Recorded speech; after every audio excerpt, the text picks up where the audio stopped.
자, 우리 봉투 모의고사 이번엔 사회로 갑니다. 벌써 사회입니다. 많이 했군요. 자, 이번에도 열심히 한번 1번부터 같이 한번 풀어보도록 하시지용. 자, 1번 갑니다. 자, 1번입니다. 가부터 라가 삼국에 쓰였던 시기에 축조한 고분을 묻고 있습니다. 삼국의 고분인데 지도랑 같이 나온 거죠. 자, 지금 가지역 어딥니까? 지금의 지반적인 옛날에 고구려 쓰였던 국내성 될 것 같고요. 그죠? 나는요, 지금의 서울이죠. 옛날에 우리 백지 쓰였죠. 한성 또는 위례성이라고 불렀던 곳입니다. 한성 또는 뭐 위례성 같은 말이죠. 자, 그 다음에 다지역은요, 금강 중류 지역에 있는 지금의 공주, 옛날 백제 두 번째 쓰였던 웅진일 것 같고요. 지금 라는요, 지금의 경주 지역이죠. 옛날 신라의 천연수였던 금성이 있던 곳입니다. 지금 이름은 제가 한번 이제 그 당시 이름으로 써봤는데요. 지금 이름도 같이 알아두면 좋을 것 같습니다. 그렇죠? 이렇게 수도의 이름을 알 수 있다면, 그렇다면 이제 거기에 있는 고분 한번 우리가 유추해 볼 수 있겠죠. 이 수도의 이름을 같이 기억해 두시고, 우리 고구려는 천도를 2번 했습니다. 백제도 2번 했고요. 신라는 한번 하려다가 말았고요. 이런 것도 정리해두면 좋겠지요. 자, 1번 볼까요? 국내성 지역에는 돌을 계단식으로 쌓아올린 계단식 돌무지 무덤이 남아있지요. 12,000개 정도가 남아있고 현재 유네스코 세계 문화유산입니다. 안타깝게도 중국의 유산이에요. 그중엔 장군 정도 들어있고요. 자, 이건 맞는 얘기고요. 이쪽에서 내려왔던 무리들이 한성 지역에 자리 잡고 지금 서울에 있는 석촌이 바로 돌이 많은 석촌입니다. 석촌 호수입구에 자이로드롭 있는데 석촌동 구분을 남겼는데 이는 바로 고구려와 백제의 지배층이 같은 계열이구나 를 보여주는 근거가 된다 그랬죠. 2번도 맞는 내용 되겠죠. 3번 웅진 지역에는요 무령왕릉을 비롯한 중국 남조 양식의 벽돌 무덤이 남아 있습니다. 베리베리 임포턴트 벽돌 무덤 알아두시고요. 자, 그 다음에 4번은 금성 지역인데 신라는 초기에는요 규모가 매우 큰 돌무지 덧널 무덤을 만들었습니다. 그 중에 뭐 우리 황남대청 같은 경우는 지름이 120m니까 뭐 어마어마하겠죠. 그와 같은 걸 만들었었는데 후기로 가면서 점차 신라도 작고 규모가 좀 작아지고 소박해진 굴식 돌방무덤을 많이 축조하게 됩니다. 그래서 통일기 이후에는요 주로 굴식 돌방무덤이었고 나중에는 봉토 주변에 둘레돌을 두른 둘레돌 무덤이 나오기도 하겠죠. 생각해봤을 때 돌무지 덧널 무덤이 지름이 120m인데 둘레돌 어떻게 둡니까 거기다가, 그죠? 12지신은 거의 뭐 1200지신도 만들겠죠. 그 정도면 아마도 안 될 거예요. 따라서 4번에 둘레돌 무덤이라면은 돌무지 덧널이 아니라 굴식돌방 또는 그 이후에 일반적인 그냥 지금과 같은 양식의 무덤들이 줄을 이룰 것이다 라고 유추해 본다면 옳지 않은 것은 몇 번? 4번 되겠습니다. 맞습니까? 당연히 맞겠죠. 제가 했는데 답은 4번입니다. 여기까지입니다. 자, 2번 문제입니다. 고대 국가의 통치 체제를 묻고 있는데요. 이런 거 하나하나 OX만 따져보면 되겠죠. OX 문제다라고 생각하시고 연습하시는 겁니다. 백제는 한성시대 22부의 중앙건설을 정비했다라고 되어 있는데 아니죠. 22부 뭡니까? 중앙에 내부와 외부로 둔 22부를 뒀던 건 언제입니까? 성왕 때예요. 성왕 때. 성왕은 수도를 어디로 옮겼을까요? 사비로 옮겼죠. 웅진도 아닌 사위시대 이야기입니다. 한성 아니고요. 2번 발해의 대내상. 대상은 발해 전체 수상이면서 귀족회의 장관이었죠. 발해는 삼성 6부제를 그대로 카피했습니다만 그 중에서도 정당성이 최고 관부이자 회의치였고요. 따라서 대내상이 정당성 장관이다. 맞는 얘기죠. 국정총괄 맞습니다. 귀족회의 의장이라고 해도 그것도 맞습니다. 대내상은 최고 관직이었습니다. 3번 고구려 대대로는 매해 국왕에 의해 임명된 수상이었다 돼 있는데 대대로 또는 토졸, 망리지 이렇게 불렀었는데 고구려 최고의 관직이었던 대대로는요 국왕이 매해 임명하는 것이 아니라 매해가 아니고요 3년마다 선출하는 관직이었습니다. 누구에 의해서? 귀족들에 의해서. 왕은 그들 이제 임명해주기도 합니다만 귀족회를 통과할 경우에 이제 말하자면 뭐라 그럴까 임명의 절차를 거치는 정도였겠죠. 그런 표현 나왔습니다. 귀족 운영 체제가 있었을 때는요 귀족끼리 막 싸우고 죽고 죽이고 막 이러면서 겨우겨우 대대로 선출하면은 왕이 이거에 관여하지 못하고 있다가 나와서 그냥 임명만 했다라는 기록도 나와 있었죠. 대대로 3년마다 선출하는 직이었구나라는 거 정리해 두시기 바랍니다. 4번 발해는 지방행정단이 말단인 촌락의 수령을 파견했다 돼 있는데 요것 좀 주의합시다. 수령은 일반적으로 고려나 조선의 경우에는 국가에서 파견하는 지방관을 수령이라고 부르죠. 그때 숫자는 지킬 숫자예요. 그러니까 지방에 보낸 지방관이라는 뜻인데 발해의 촌락에도 수령이 있습니다. 근데 그 수령은 토착 세력으로서 머리 숫자입니다.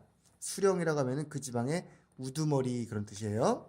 그래서 파견하는 게 아니라 이거는 그냥 그들이 통치했었고 그들에게 자치를 맡겼다라고 보는 게 좀 더 옳은 표현일 거예요.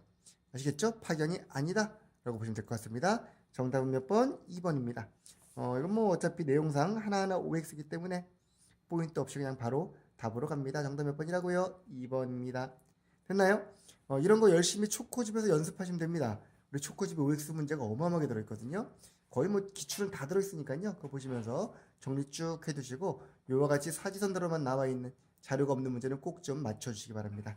아시겠죠? 아셔야 됩니다. 자, 이상으로 마무리. 자, 3번 문제입니다. 연표의 가시기를 묻고 있는데 연표 문제는요. 위에는 연도를 보는 게 아닙니다.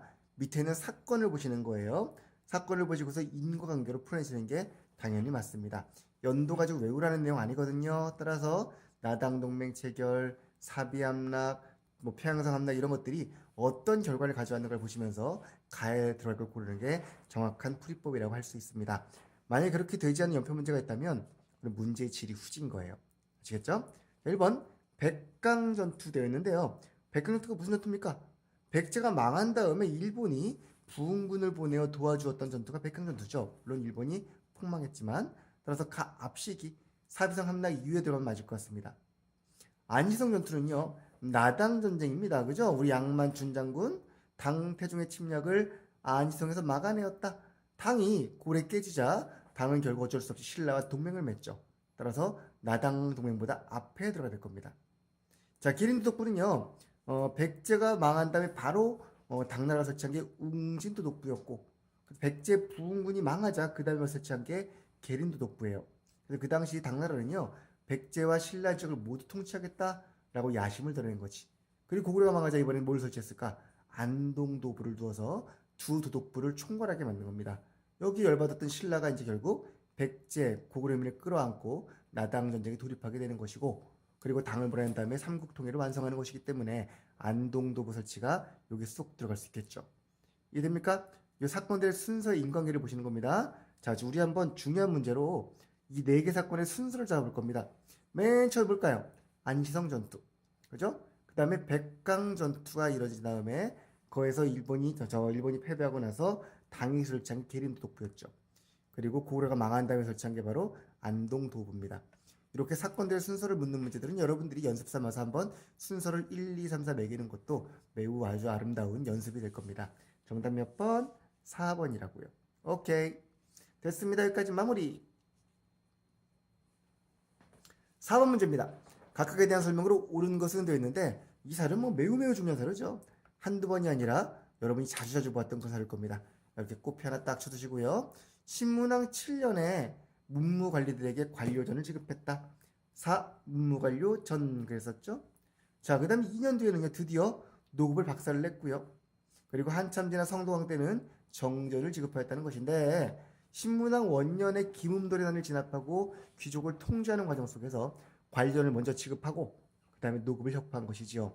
관료전은 관료한테 준 겁니다. 아마도 잘은 모르지만 노급 혁파의 선행 조건이었기 때문에 관련 지급에서는 적어도 노동력 지급권은 뺐고 오직 수조건만 관직 복무 대가로 수조건만 준 게 아닐까라고 유추하고 있습니다. 그렇죠? 노급은 그에 비해서 본래 삼국시대부터 주어지던 토지에 대한 세금 물론이거니와 노동력도 증발할 수 있었던 땅이 노급이라는 땅이었고요. 마을을 노구로 주었다 이런 투자를 했고요.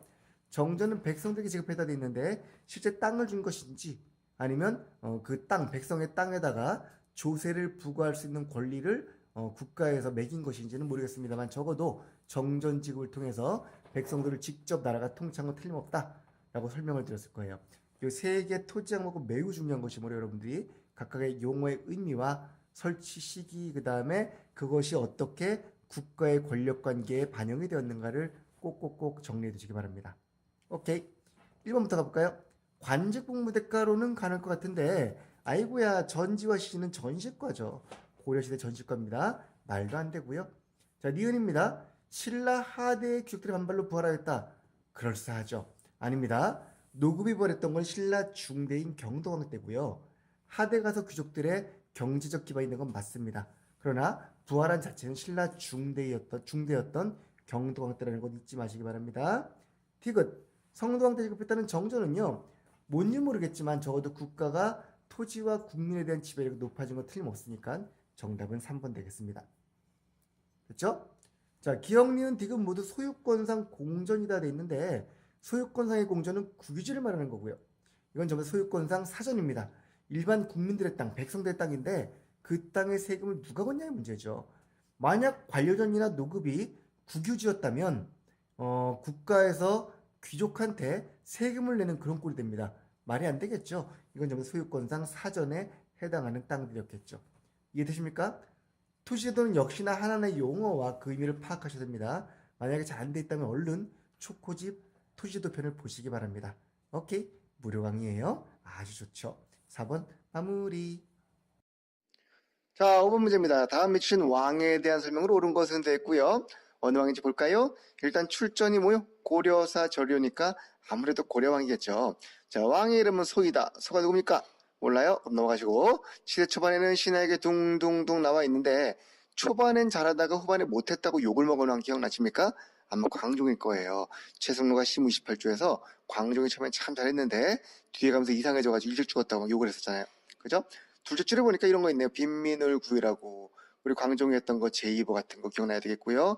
유학도 중요했고 또 노비를 조사해 풀어준 거 무슨 법입니까?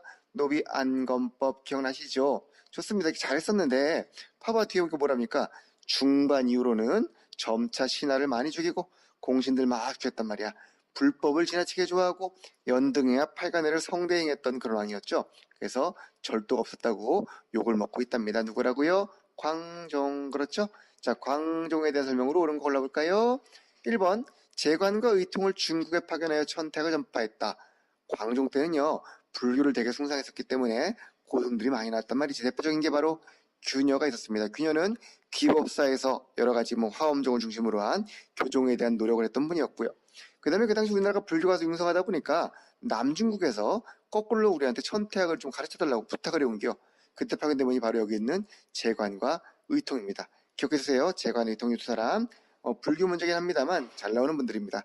특히 재관 천태사 교의 같은 책을 지어가지고 중국에 전파했던 분이었죠. 1번이 정답 되겠습니다. 광종, 재관, 의통 기억하자. 자, 2번입니다. 호율현자교에서 사심강과 기인제도는요 태조 왕건의 업적이고요. 오도양계를 완비하고 사도 팔목을 설치했다. 앞서 나왔었죠. 이거는 현종 때 거란치장 막아내고 나서 지방제도를 정비했던 모습이고요. 국자감을 국학으로 고치고 칠제라는 전문 경자를 두었다.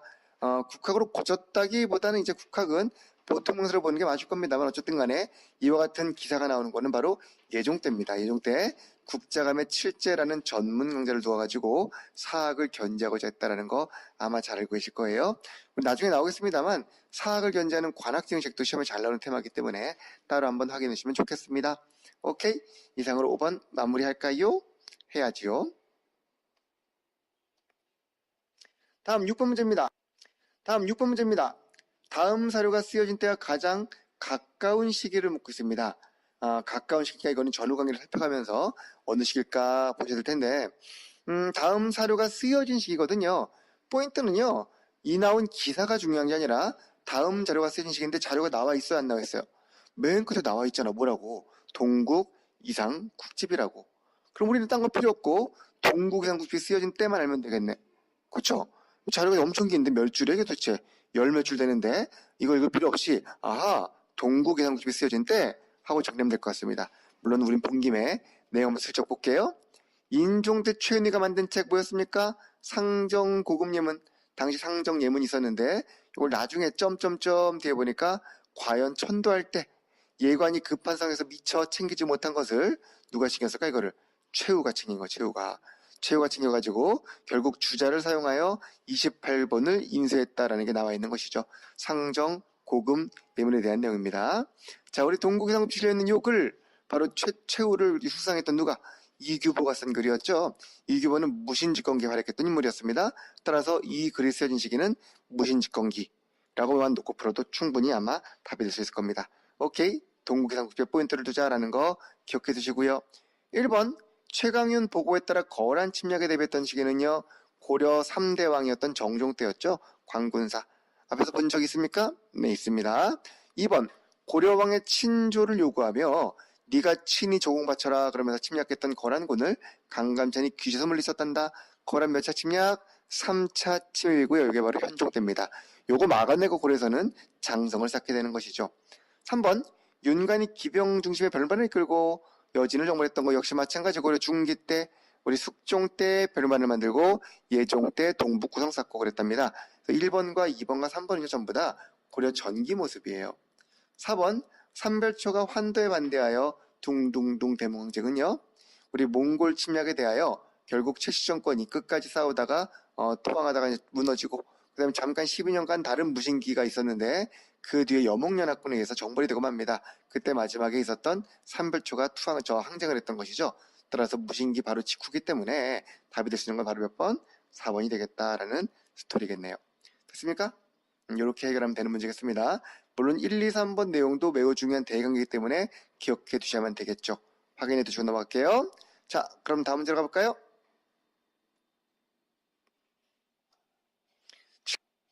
7번 문제입니다. 다음 글의 빈칸 가에 들어갈 내용으로 옳은 것은 자, 이 시기에는 국가가 지정수를 늘리기에 뭘 했답니까? 소금 전매제 됐다, 그죠? 소금 전매제 있었던 거 언제입니까? 고려 충선왕, 고려 후기 얘기입니다. 좀 더 읽어볼까요? 관청 관리. 아니, 관청과 관리가 무슨 놈의 상업을 해, 그죠? 근데 관청과 관리뿐 아니라 사원까지도 절이 지금 상업에 종사하고 있는 겁니다. 고려 후기가 되면 사원이 점차 방만해진 거죠. 타락하면서 상업에 종사하고 공부에 종사하고 심지어 가사는 술 항아리 덮개가 되어버리고 이랬었잖아, 그죠? 그 당시 뭐 그 절에 있는 그 마당이 마늘 심는 밭이 되었다고 나와 있고 이런 식으로 점차 사원이 상업에 종사하는 모습을 보여준 거는 고려 후기 때 모습, 고려 후기보다도 저 말쯤 가서의 모습입니다. 보니까 농민들에게 물건을 매매하거나 조세를 대신 내라고 그래서 농민을 강제적으로 막 끌어들이고 있는 것도 그 당시 특징이었겠죠. 다만 이 과정에서 역으로 상업은 조금 발달했단 말이야. 그래서 거꾸로 상인이나 수급자가 등장했던 거는 또 하나의 중요한 또 변화상이 되었겠죠. 물론 이제 불법적인 모습이었기 때문에 좋은 거라고 볼 수 없겠지만 이 과정에 상업이 발달하게 됐단다라는 겁니다. 자, 이 시기에 나올 수 있는 모습으로 옳은 거를 골라보라는 거죠. 즉 고려 말쯤, 고려 후기 저 끝머리쯤 가서 상업 발달 때 뭐 어떤 모습이 있었을까? 자, 1번 여관인 원이 지방상업의 중심지가 되었다. 앞서 나온 내용이죠. 잠깐. 원은 본래 공적 업무 수행자들이 머무는 숙소를 말합니다. 근데 그러다 보니까 그 숙소는 아무래도 교통의 요지에 만들어졌겠죠. 그래서 이곳이 점차 상업의 중심지가 되었다는 그런 이야기 맞겠죠? 정답 1번입니다. 자, 상업 발달로 철전인 건원중보가 발행되었다 돼 있는데 건원중보는 고려 전기, 고려 초, 성종 때 만든 철전이었습니다. 당나라의 건원중보를 카피해서 우리나라에서 그냥 만들었던 뒷면에 동국 써가지고 만든 이렇게 표현했었죠. 메이드 인 코리안 달러였다고. 그죠? 이런 거를 만들었던 거는 고려 초 성종 때. 3번 수도에 동시 외에 서시와 남시가 추가되었다. 통일신라 때 얘기죠. 동시는 우리 지증왕 때 이미 있었고요. 서시와 남시는 통일 후 효소왕 때 증설되었다 되었을 겁니다. 송상의 전국에 지점을 두던 거는 조선 후기 모습이고요. 시가 좀 멀군요. 7번 답은 1번으로 하고 넘어가도 괜찮겠습니까? 예, 좋습니다. 8번 문제입니다. 조선시대 편찬된 서적과 그에 대한 설명을 묻고 있습니다. 이건 보니까 지금 농서, 백과사전, 문학서, 역사책을 다 놓고 있습니다. 이렇게 물론 한 종류의 책을 묻는 경우도 있습니다만 시기를 딱 두고서 여러 개의 책을 각각 묻는 경우 나올 수 있을 테니까 여러분들은요. 어떤 책이라도 소홀히 하지 마시고 초코집을 통해서 서적 정리를 완벽하게 해놓고 시험장에 가시기 바랍니다. 뭘 통해서요? 초코집을 통해서요. 깨알 홍보 지나가시고. 자, 1번입니다. 농가집성 누가 신속이 농가집성은 아주 신속하게 이양복을 보급했던 신속의 책이었고요. 어느 때입니까? 상업 발달에 아주 중요한 기점이 되었던 효종 때였죠. 농가집성 상사가 농상지bio 농사직설 농가집성 구별하셔야 됩니다. 1번 맞는 얘기고요. 2번 동국문헌비이고 요거 백과사전인데 영조 때 만든 백과사전이었죠.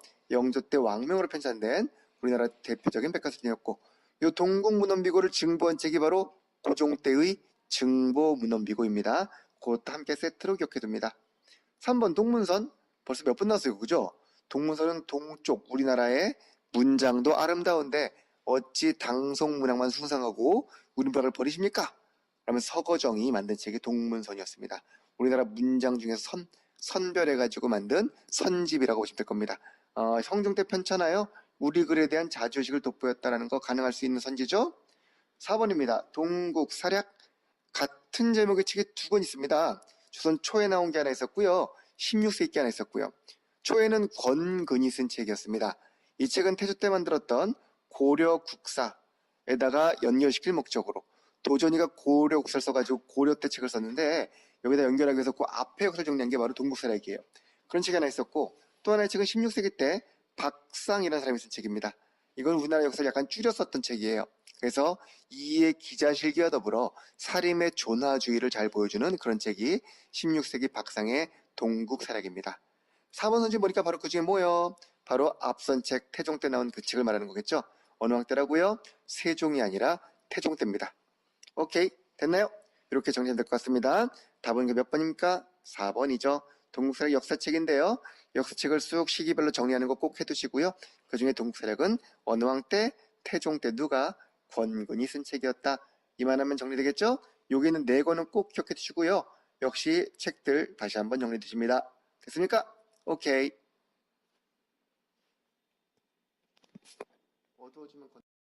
자, 9번입니다. 가에 대한 설명으로 옳은 것을 보기에서 모두 골라보자 되어 있는데요. 자, 읽어볼까요?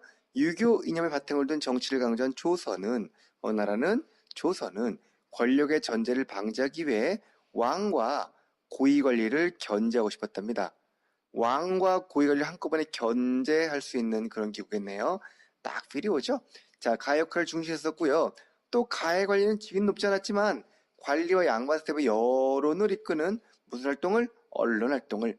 우리 조선의 언론이라면은 백성들의 언론이 아니라 여론이 아니라 왕과 사대부들, 관리와 사대부들 같은 그 지배층의 여론을 보통 우리가 여론 언론이라고 불렀었죠. 언론 활동하니까 뭐라 부르겠습니까? 이걸 언관이라고 불렀겠죠.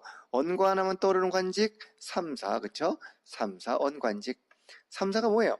우리 보통 간쟁을 하는 사관원과 감찰하는 사원부와 그 다음에 경연을 조장당했던 홍문관인데 본래 이제 사원부 사관원을 대간이라고 부르는 거였는데 요게 조선시대 들어가서 홍문관이 더해지면서 3사라고 부르게 된 것이죠. 알고 있죠? 워낙 쉬운 제도사니까요. 자, 여기 있는 언론 견제라든가 언론이라는 포인트를 잡고서 우리가 이미 3사라는 걸 파악했었고요. 자, 그럼 보기 들어가 볼까요? 기억, 사원부, 사관원, 홍문관이다.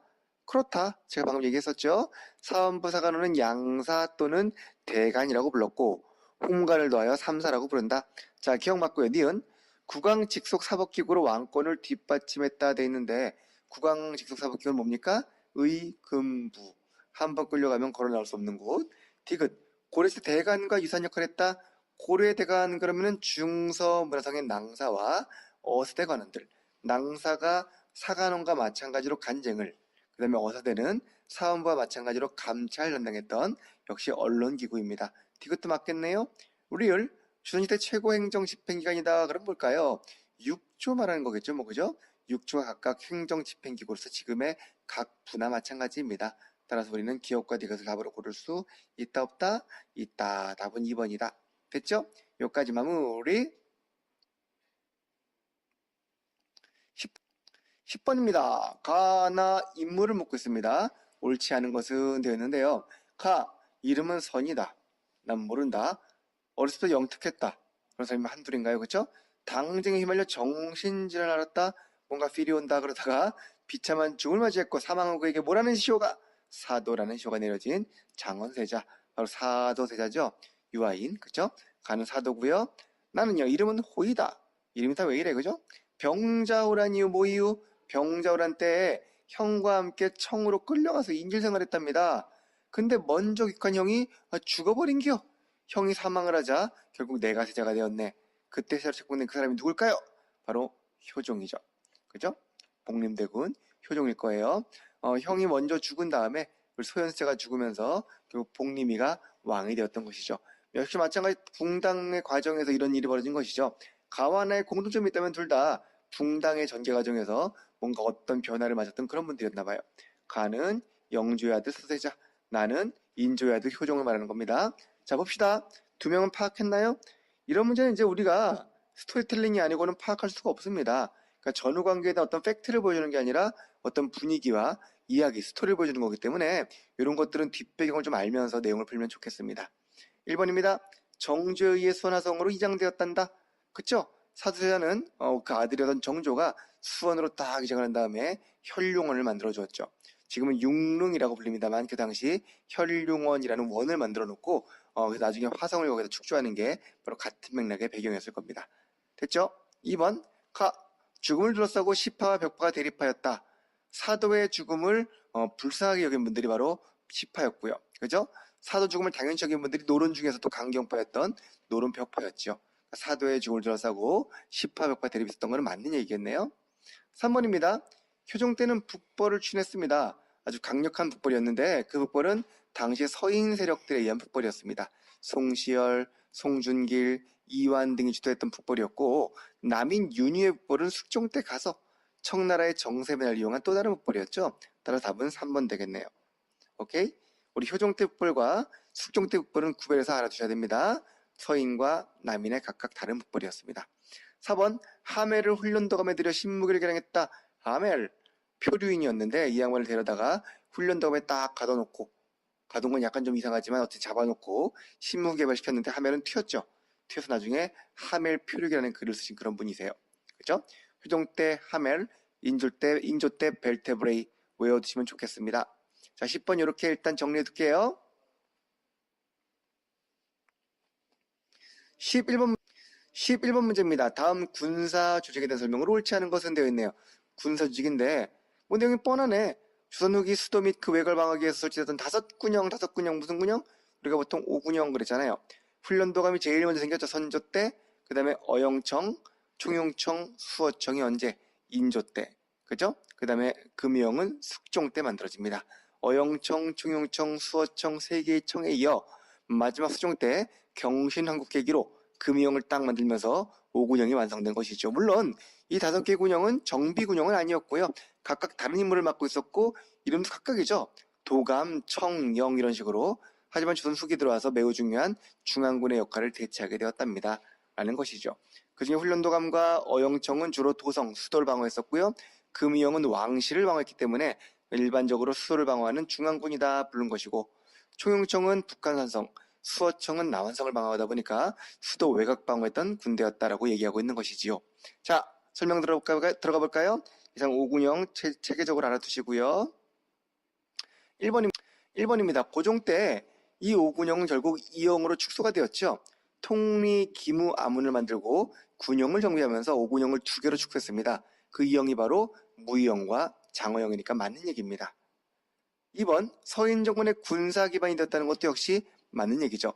서인은 5군영을 본래는 이와 같은 군대였는데 자신의 군사 기반으로 삼아서 군사권을 강화했기 때문에 당시 남인과의 어떤 싸움이 벌어진 것이고요. 그리고 영조가 군영 정비를 위해서 수성 윤음을 반포하고 정조가 장용영 설치했던 건 전부 다 서인과의 대립 과정에서 나왔던 모습이었을 거예요. 3번 군역의 문란으로 임진한 초기에 참패를 겪었다 돼 있는데 이상해. 이미 자료에 뭐라고 돼 있습니까? 조선 후기라고 돼 있잖아요. 후기인데 임난 초기가 왜 나옵니까? 후기는 임진을 한 이유를 말하는 거예요. 그렇죠? 군역의 문란으로 임난 초기에 참패를 겪었던 거는 그 전에 있었던 전기군대였겠지. 중앙군이라면은 5위가 있을 거고요. 지방군은 그 당시 영진군들이 있을 겁니다. 그런 군대가 초기에 재승방약 체제에 이어서 진관에 이어서 재승방약으로 지방실 방어를 바꿨다가 결국 초기에 참패를 겪었던 것이지요. 3번은 조선 후기의 중앙군인 5군영과는 아무 관계가 없습니다. 3번이 답이고요. 4번 방금 말한 대로 숙종 때 금이영을 마지막으로 5군영이 완성되었으므로 4번은 맞는 얘기. 됐나요? 이렇게 또 11번도 정리해보았습니다. 자, 12번 문제로 가볼까요? 자료에서 제기한 문제점 관련하여 정부가 취한 조치를 묻고 있습니다. 어떤 문제가 있길래?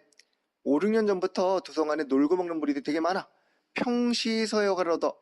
아하, 평시서는 시전을 감독하는 기구로서 우리 세조 때 만들어진 거였죠. 비변사 등록이란 글을 봤을 때도 이미 후기 건 맞는 것 같은데요. 어쨌든 가봅시다. 허가를 얻어 시전을 새로 낸 자가 대단히 많아. 시전 애들은 상품을 파는 것보다는 어떤 일에?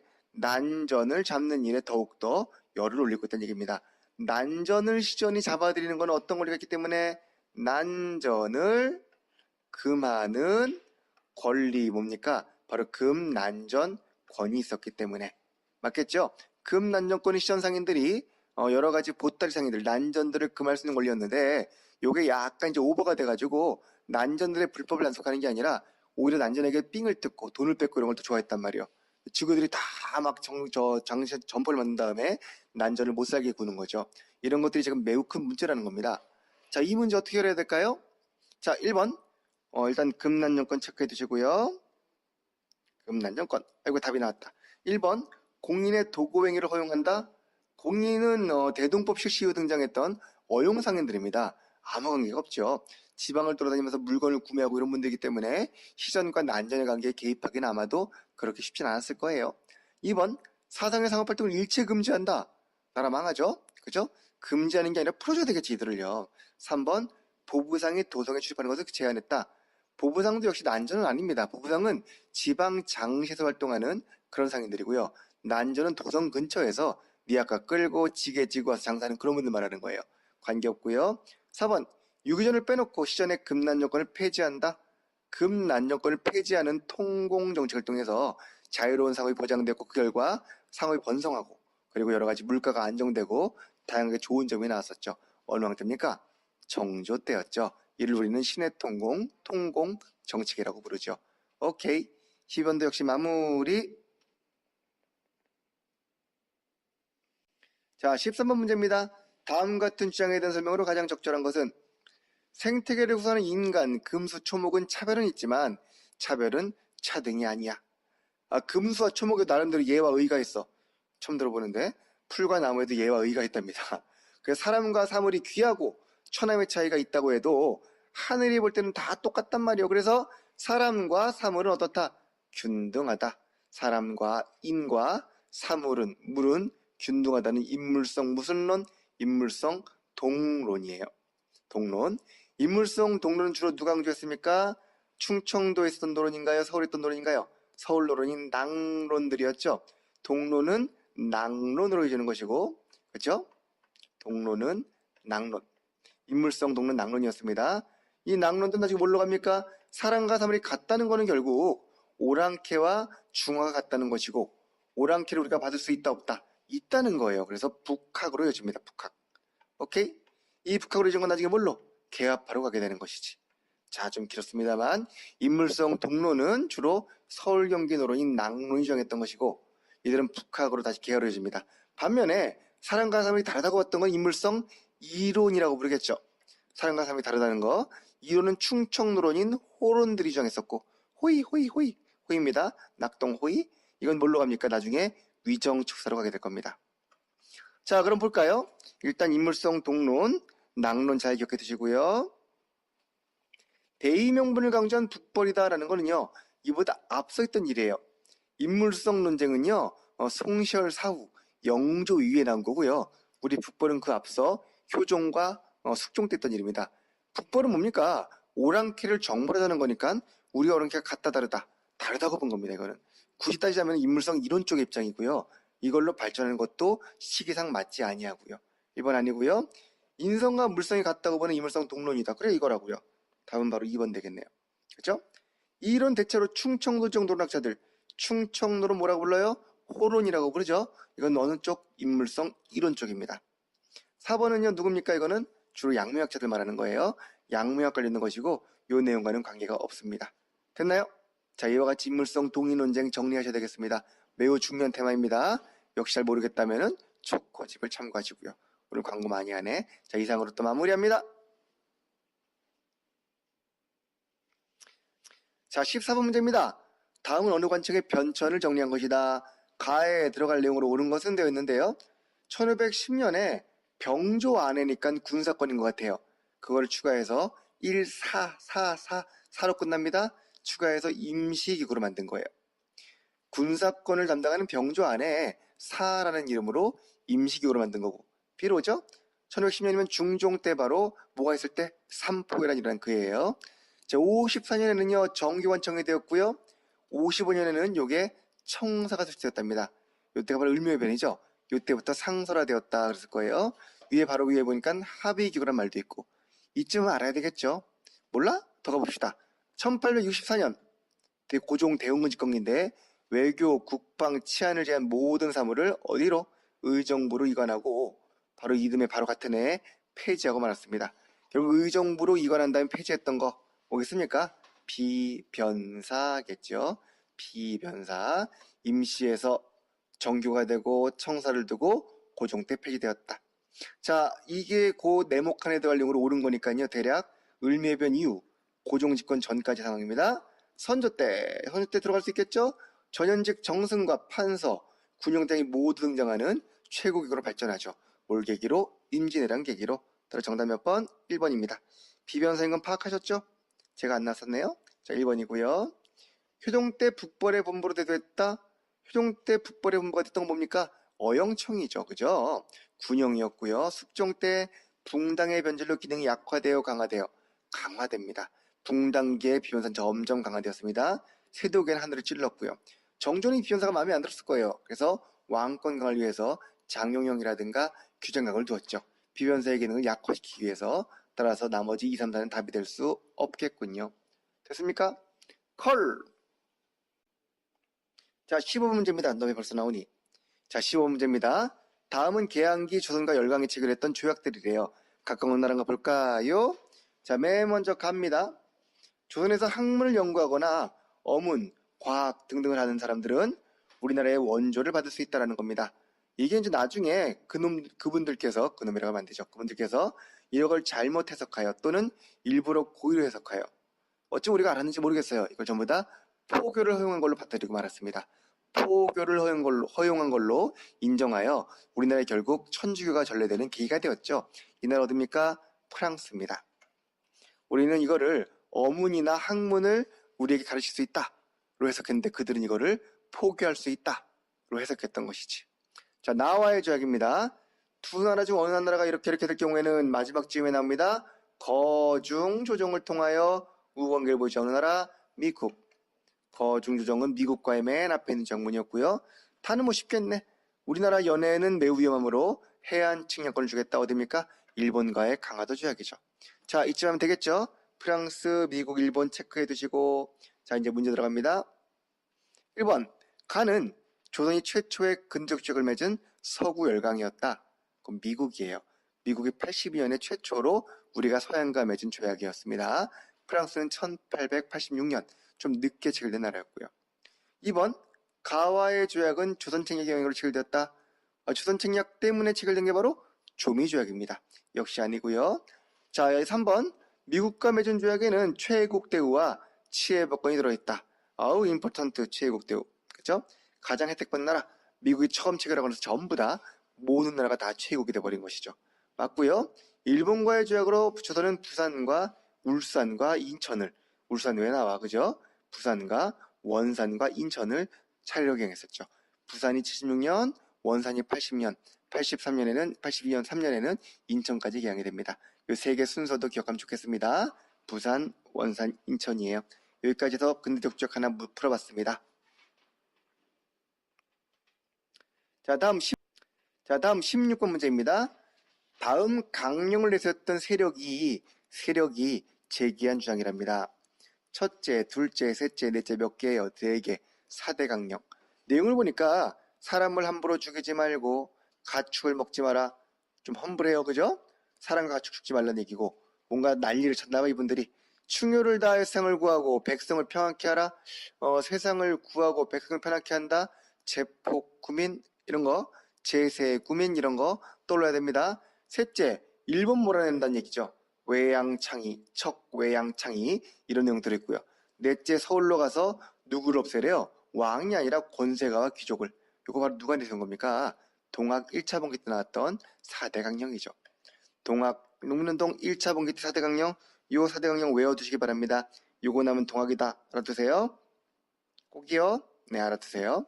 반짝이 눈으로 제가 지금 사정하고 있습니다. 알아두세요. 그러면서 자, 1번 단결을 공고히 하고 계주를 배격한다. 누굽니까? 신간회.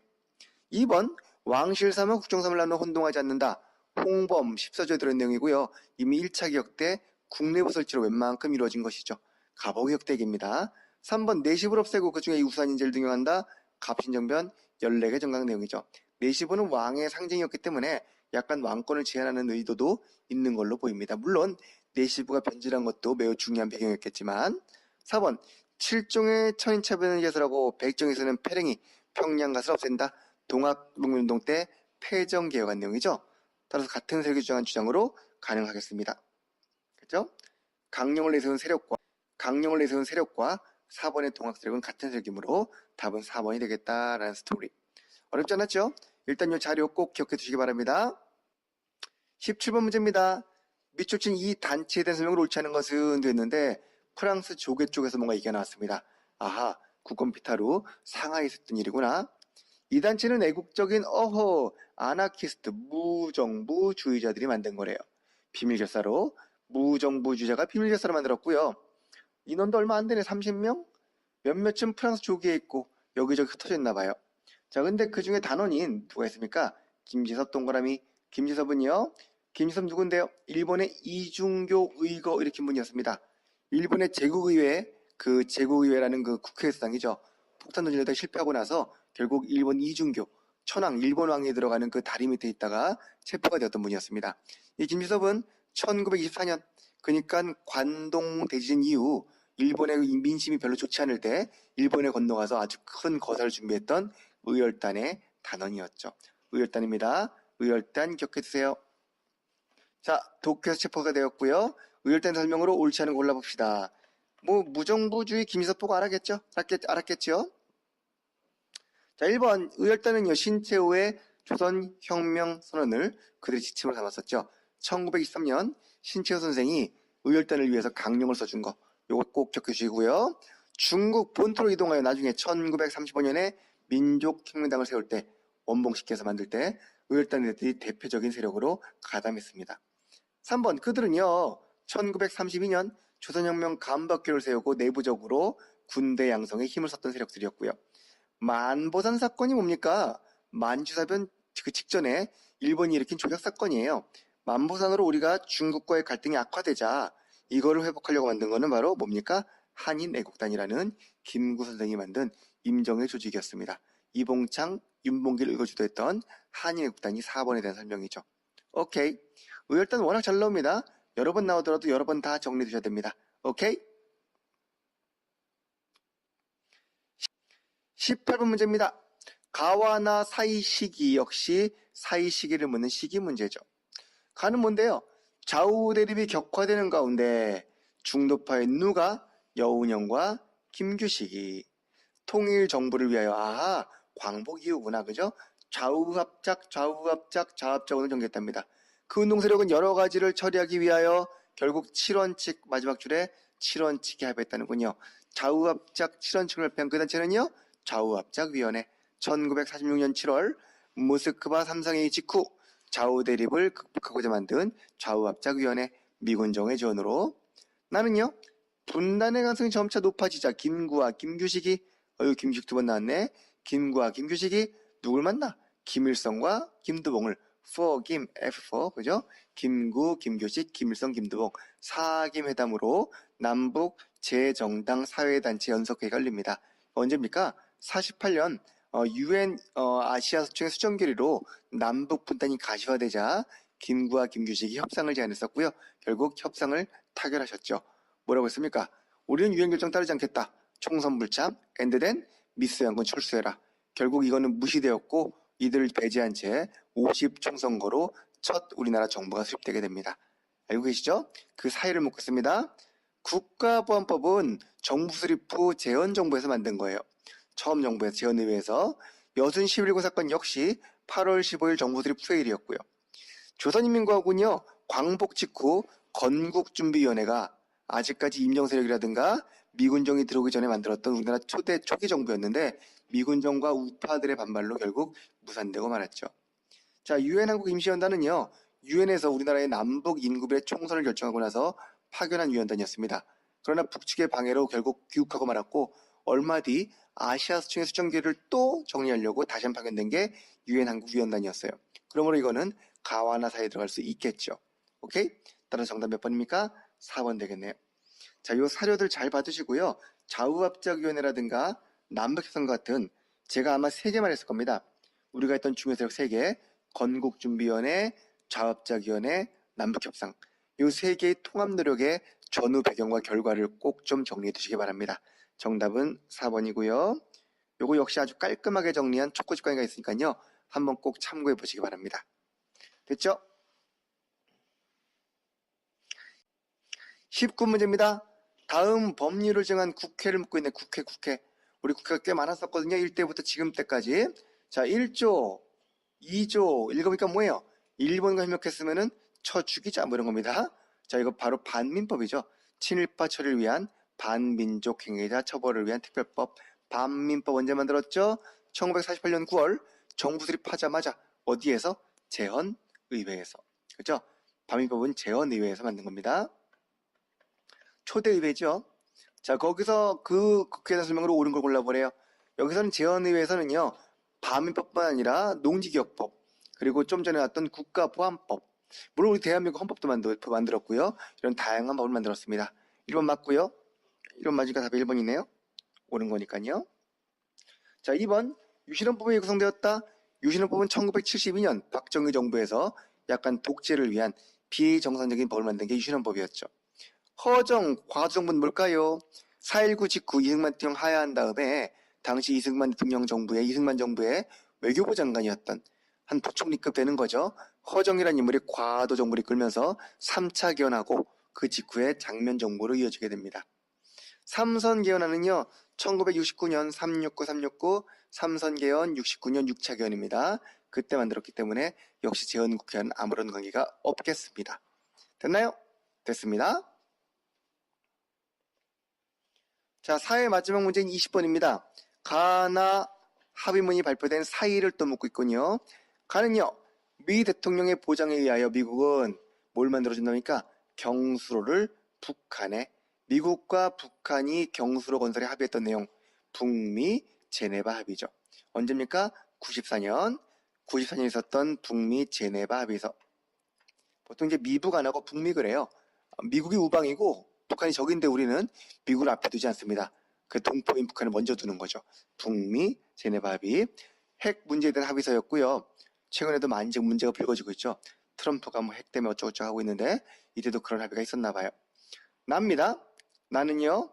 남과 북은 나라의 통일을 위한 남측 제안과 북측 제안이 뭐가 있대요? 공통성이 있다고 인정하고 이 방향에서 통일을 지향시켜 나가자라는 뭡니까? 2000년에 있었던 6.15 공동선언이죠. 그죠? 66 같네. 00년에 있었던 6.15 공동선언이에요. 자, 이거는 김대중 정부 때 있었던 남과 북의 통일 정책이었고요. 됐습니다. 자, sorry. 괜히 잘 쓸래다가. 자, 그 사이를 묻고 있습니다. 남북 조절위원회는요, 72년 7.4 남북 공동선언의 결과였기 때문에 아무 관계 없고요. 유엔가입은 91년이었죠. 유엔가입 후 남북이 비핵화 선언에 합의했단 말이야. 북한이 핵을 안 만들기로 했는데 만든 거예요. 그래서 했던 게 바로 가였습니다. 따라서 가보다 2번은 앞에 있을 거예요. 남북 적시회담이 처음 열린 거는요. 물론 이제 임시회담이었습니다만 7세 배경이었던 71년의 일입니다. 이 적시회담 결과 남북 간의 어떤 교류가 활성화되는 첫 출발이 되었던 것이죠. 71년 일이고요.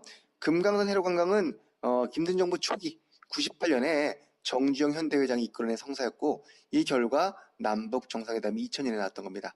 98년에 해로관광의 결과가 바로 나였기 때문에 답은 4번이겠죠. 이거는 그냥 시기 문제라기보다는요. 가와나 두 개를 보고서 그 배경과 결과를 통해서 아하, 유엔가입은 가보다 앞이구나. 금강산 해로관광은 나의 배경이니까 나보다 앞이구나. 이런 식으로 찾는 게 맞겠죠. 물론 1번과 3번은 70년임을 알아야 되는 거고요. 이렇게 순서를 잡아가는 문제는 항상 원인과 결과에 따른 배경을 묻는 것이기 때문에 쫄지 마시고 꼼꼼히 따져보시면 되겠습니다. 아시겠죠? 정답 몇 번? 4번이라고요. 자, 이상으로 우리 4회까지 마무리했습니다. 수고하셨습니다.